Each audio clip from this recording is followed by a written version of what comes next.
Bismillahirrahmanirrahim. Assalamu alaikum. Dear students of grade 1, how are you?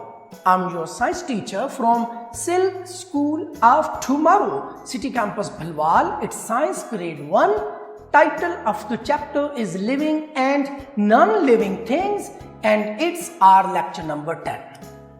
Dear students, पिछले lecture में आपको याद होगा कि हमने एक्सरसाइज को सॉल्व करना शुरू किया था, फिल इन द ब्लैंक की थी, ट्रू फॉल्स किया था और टिक द करेक्ट पिक्चर किया था। आज हमने आपकी बुक के पेज नंबर 6 पे आ जाना है आपने और ये डी ऑप्शन हमने सॉल्व करना है। क्या है जी ये?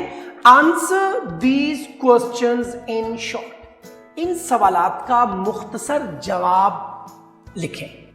डियर स्टूडेंट्स, याद रखिएगा, जब भी किसी सवाल का जवाब लिखना हो सबसे पहले उस सवाल को बार बार और तवज्जो से पढ़ें, कंसंट्रेट करें, फिर उसके मुमकिना जवाबात को सोचें और जो जवाब हो फिर उसको लिखें। क्वेश्चन नंबर 1 मेरे साथ रीड आउट करें।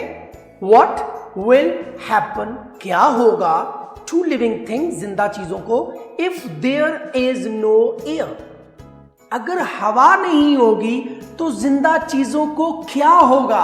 डियर स्टूडेंट्स, जरा सोचें, लिविंग थिंग्स को जिंदा रहने के लिए ब्रीथ करना होता है, सांस लेना होता है, और अगर हवा नहीं होगी तो वो ब्रीथ नहीं कर पाएंगे, दे विल डाई। तो आंसर यहां पे लिखें, दे विल डाई, वो मर जाएंगे, वो खत्म हो जाएंगे, वो जिंदा नहीं रह सकेंगे। Good. Now question number 2, what do you feel, आप कैसा फील करते हैं, व्हेन, जब अ मस्कीटो, जब कोई मच्छर बाइट्स यू, आपको काटता है। डियर स्टूडेंट्स, आपको हल्की सी इचिंग होती है और साथ में स्वेलिंग भी होती है, तो आप यहां पे मेंशन करेंगे इचिंग एंड swelling। आप इसको कंप्लीट आंसर भी लिख सकते हैं, that we feel itching and swelling, लेकिन टू द पॉइंट जो जवाब था वो मैंने यहां पे लिख दिया है। Number 3, a car moves on the road, एक कार रोड पे चलती है, मूव करती है, but why is it not a living thing, लेकिन ये जिंदा नहीं है, क्यों?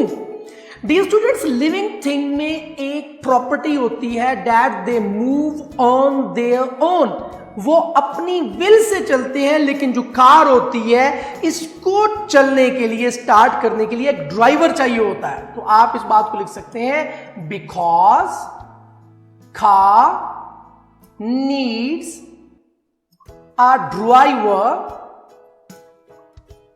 टू स्टार्ट या to move, that is why it is non living. Car move करती है लेकिन ये नॉन लिविंग है, क्योंकि ये अपनी मर्जी से नहीं चलती है, ड्राइवर की मर्जी से चलती है। Okay, now question number 4, are clouds in the sky a man made thing, क्या जो स्काई में जो क्लाउड्स हैं क्या ये मैन मेड थिंग है? No, they are natural. No, clouds are natural, clouds natural होते हैं, ये किसी इंसान ने नहीं बनाए हैं। Number 5, what type of things are the tables and chairs in your classroom, आप व्हाट टाइप ऑफ थिंग, ये कैसी चीजें हैं, are the tables and chairs in your classroom, आपकी क्लास में जो टेबल्स हैं और चेयर्स हैं ये किस तरह की चीजें हैं? जी हाँ, क्या ये नेचुरल है? नो। क्या ये लिविंग है? नो। इसका मतलब आप लिख सकते हैं कि tables and chairs are non living things, और ब्रैकेट में मैन मेड भी कह सकते हैं आप, मैन मेड। डियर स्टूडेंट्स, ये शॉर्ट क्वेश्चंस के आंसर्स मैंने यहां पे लिखे, आपने अपनी बुक के पेज नंबर 6 पे इनको अच्छे तरीके से पढ़ना है और फिर इनका जवाब लिखना है। Got it now? Dear students, thank you very much. आपका जो चैप्टर है ये ऑलमोस्ट खत्म होने वाला है। Now what you have to do, you have to share the information regarding living things and and non-living things with your parents and with your friends. Thank you very much.